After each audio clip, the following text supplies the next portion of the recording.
May question dito. Maganda daw ba si Millie Moon? Naku sis, napakaganda talaga. So, I will show you a sample. Wow, a sample. So, ito yung isang pack.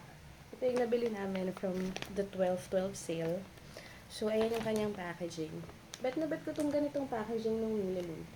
Dahil napaka very on the go niya. Ayan o, kasi resealable.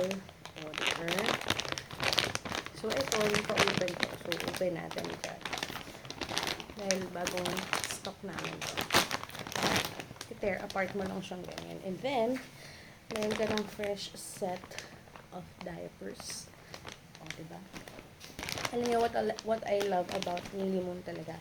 Pwede mo talaga siyang gamitin overnight for baby. And never pa siyang nagka-leak dito. So, ayan siya. This is the size 3 or yung medium nila. Never pang nag-leak. And tingnan mo naman. Tingnan mo naman talaga. Oh. Oh, diba? Ang ganda ng texture. And, makapal siya ng konti.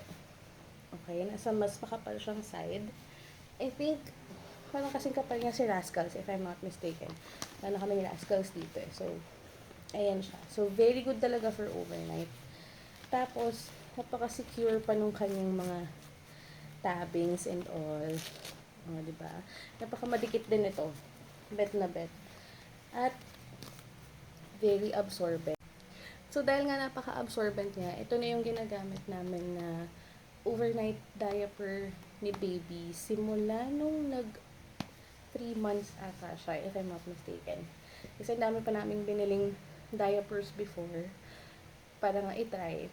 Tapos yung tinry namin si Millie Moon, hindi na kami naghanap ng iba. Ito na talaga yung naging overnight diaper namin. And so far, so good.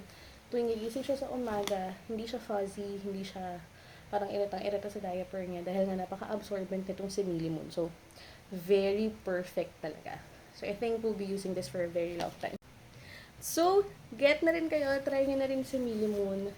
If hindi nyo pa nasusubukan, try nyo siya for your babies. I'm sure you will also love it, mommies. Yun lang. Thank you!